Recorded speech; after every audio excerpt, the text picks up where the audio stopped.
نحمده ونصلي على رسوله الكريم اما بعد بسم الله الرحمن الرحيم اللهم طهر قلبي من النفاق وعملي من الرياء ولساني من الكذب وعيني من الخيانة فإنك تعلم خائنة الأعين وما تخفي الصدور.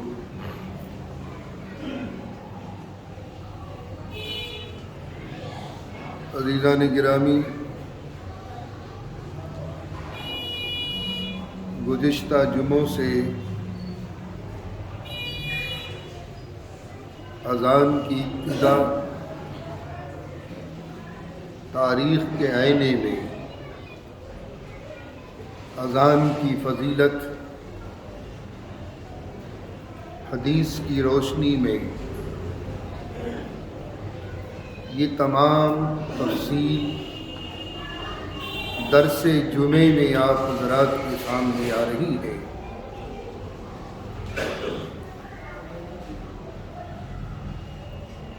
آج کے درس میں دو حدیثوں کی تشریح کرنی ہے۔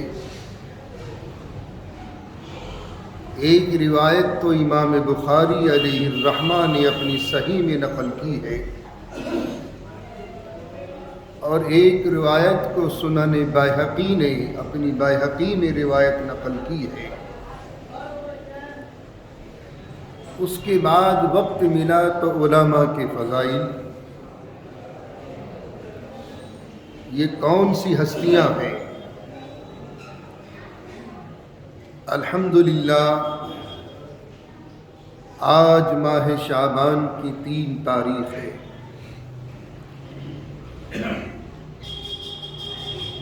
رؤیت ہلال کمیٹی میں میری حاضری ہوئی تھی، اور خدا کا شکر ہے کہ پورے ملک میں رؤیت عام ہوئی ہے، بلکہ میں نے خود دلی کی جامع مسجد کے دالان سے خود میں نے چاند دیکھا تھا۔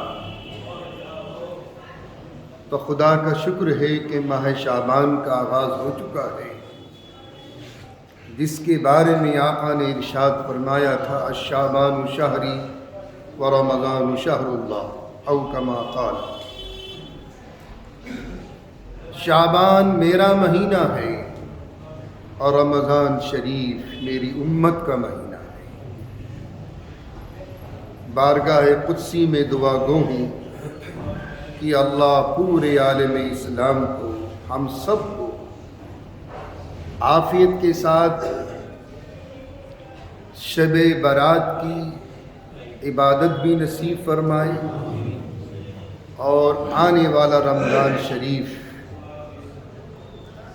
ہم سب کو اور پورے عالم اسلام کو، پوری عالم انسانیت کو امن و امان کے ساتھ نصیب فرمائے۔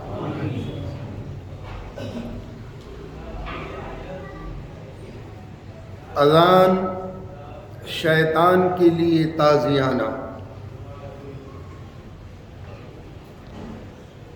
امام بخاری علیہ الرحمہ نے اپنی صحیح میں نقل کی ہے وہ روایت کو کہ جب مؤذن اذان دیتا ہے تو یہ شیطان اتنا بدحواس ہو کے بھاگتا ہے، پریشان ہو کے بھاگتا ہے، اتنی بدحواسی کے عالم اس کے اوپر طاری ہو جاتا ہے کہ اس کم بخت کی ہوا بھی خارج ہو جاتی ہے۔ اتنا ڈر، اللہ اکبر، اللہ، یعنی یہ کبریائی بیان کر رہا ہے مؤذن اللہ کی، تو اس عظمت کا اس کے اوپر اتنا اثر ہوتا ہے کہ بھاگتا ہے پدڑیوں،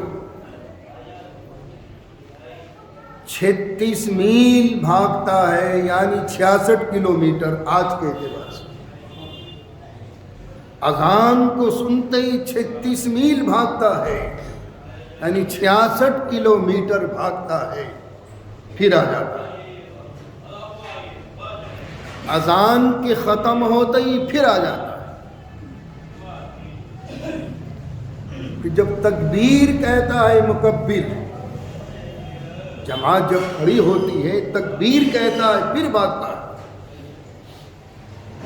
اور تکبیر کے ختم ہوتے ہی پھر دھمکتا ہے اور نمازیوں کو بھولی بسری باتیں یاد دلاتا ہے، وسوسے ڈالتا ہے۔ کبھی وہ بات یاد آ گئی نماز میں، کبھی دکان کا حساب یاد آ گیا نماز میں، کبھی کسی کا حساب یاد آ گیا، یہ وہ باتیں یاد دلاتا ہے۔ لیکن قربان جائے اپنے نبی پر، بحالت نماز اگر نمازی کو چاہے انفرادی نماز ہو یا اجتماعی نماز ہو، کوئی بھولی بسری باتیں یاد آ رہی اس منحوس کے وسوسے ڈالنے سے، تو اس پر نمازیوں کی پکڑ نہیں۔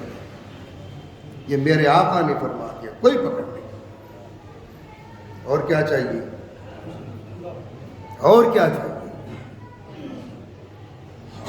وہ تو نیت باندھ کے کھڑا ہے، قرات بھی کر رہا ہے، رکوع بھی کر رہا ہے، تسبیح بھی بیان کر رہا ہے، لیکن آ رہی بھولی بسری باتیں یادیں شیطان کے ورغلانے سے، شیطان کے وساوس کے ڈالنے سے اللہ ان وسوسوں پر پکڑ نہیں فرماتا۔ آنے دو، تم نماز پڑھتے رہو۔ یہ ہے اذان شیطان کے لیے تازیانہ۔ یہ امام بخاری علیہ الرحمہ اس کو اپنی صحیح میں لے کر آئے اس حدیث کو۔ اگلی حدیث سنیے۔ حضور پاک صلی اللہ علیہ وسلم نے ارشاد فرمایا، امام ضامن ہے اور مؤذن امین ہے۔ کیا دعا دے گئے میرے آقا امام اور مؤذن کو؟ قربان جاؤ، آقا نے دعا دی، اے میرے پروردگار میری امت کے اماموں کو سیدھے راستے پر گامزن رکھنا۔ اے میرے پروردگار میری امت کے ائمہ اکرام کو، اماموں کو سیدھے راستے پر گامزن رکھنا، اور میری امت کے مؤذنوں کو اپنی رحمت کے دامن میں چھپا لینا۔ خدا کی قسم ہم تو ان الفاظ کا حق بھی ادا نہیں کر سکتے، ہم تو ان الفاظ کا حق بھی ادا نہیں کر سکتے۔ قربان جائے، آمین یا رب العالمین۔ اگلا ٹاپک ہے میرا علماء۔ یہ اہل محل آدمی نہیں علماء کرام، کیا سمجھتے ہیں آپ ان کو؟ تو اپنے وقت کے محدث بھی ہیں، اپنے وقت کے مفسر بھی ہیں، اپنے وقت کے مناطق بھی ہیں، فلاسفر بھی ہیں، سب کچھ ان میں کوٹ کوٹ کے بھرا ہوا ہے۔ عبد الرزاق علیہ الرحمہ نے اپنی مصنف میں حضرت سیدنا ابراہیم نخعی علیہ الرحمہ سے وہ روایت نقل کی۔ حضور صلی اللہ علیہ وسلم کا پاک ارشاد ہے کہ قیامت کے دن میزان میں ایک بندے کے نامہ اعمال کو تولا جائے گا۔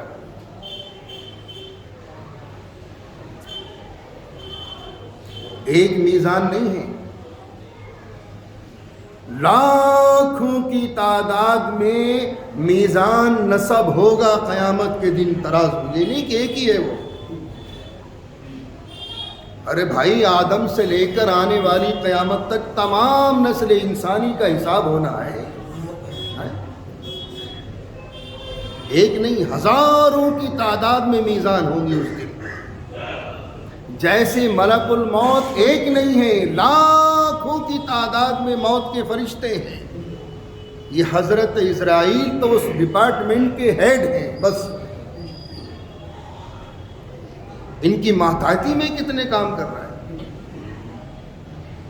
کتنے کام کر رہا ہے فرشتے۔ روزانہ کی تعداد میں لاکھوں انسانوں کی جانیں نکل رہی ہیں، تمام ممالک میں ہر سیکنڈ میں انسان مر رہا ہے، جانور بھی مر رہے ہیں، سب کی روح نکالنے والے ملک الموت، اور ایک نہیں فرشتہ، یہ ہزاروں کی تعداد، لاکھوں کی تعداد میں ہے۔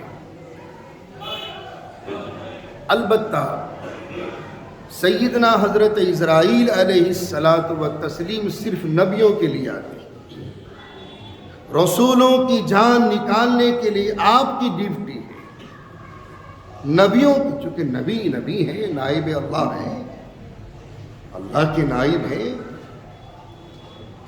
براہ راست اللہ کے شاگرد ہیں، اور کسی کی مجال نہیں نبیوں کی جان نکالنے کی۔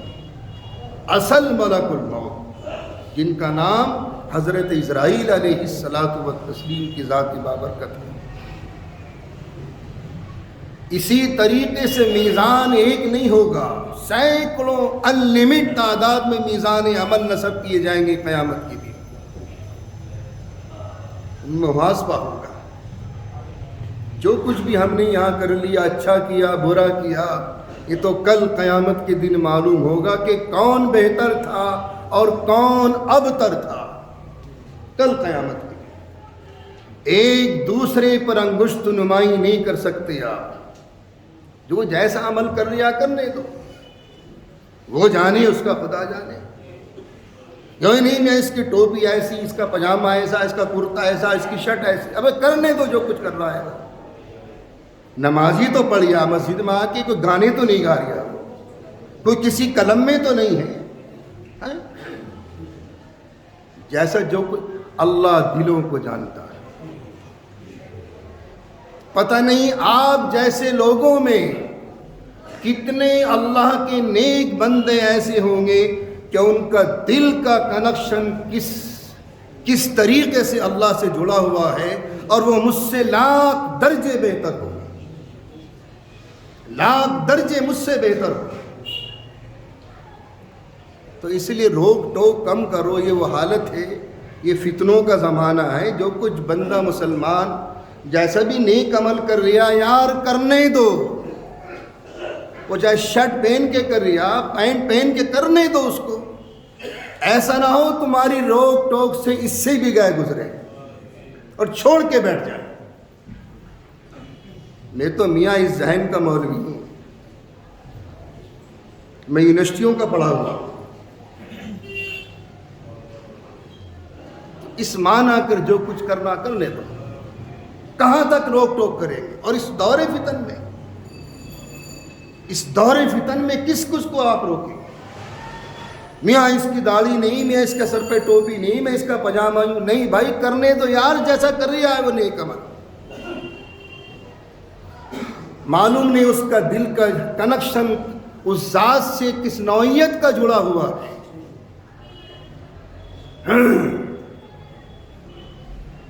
بہرحال ایک بندہ خدا کے نامہ اعمال تولے جائیں گے، اب جو نیکیوں کا پلڑا ہوگا وہ ہلکا ہو جائے گا، اور یہ کوئی عالم ہوگا، کوئی مولوی ہوگا، عام آدمی کا نہیں۔ پھر آقا نے ارشاد فرمایا، پھر ایک بادل نما کوئی شے آئے گی،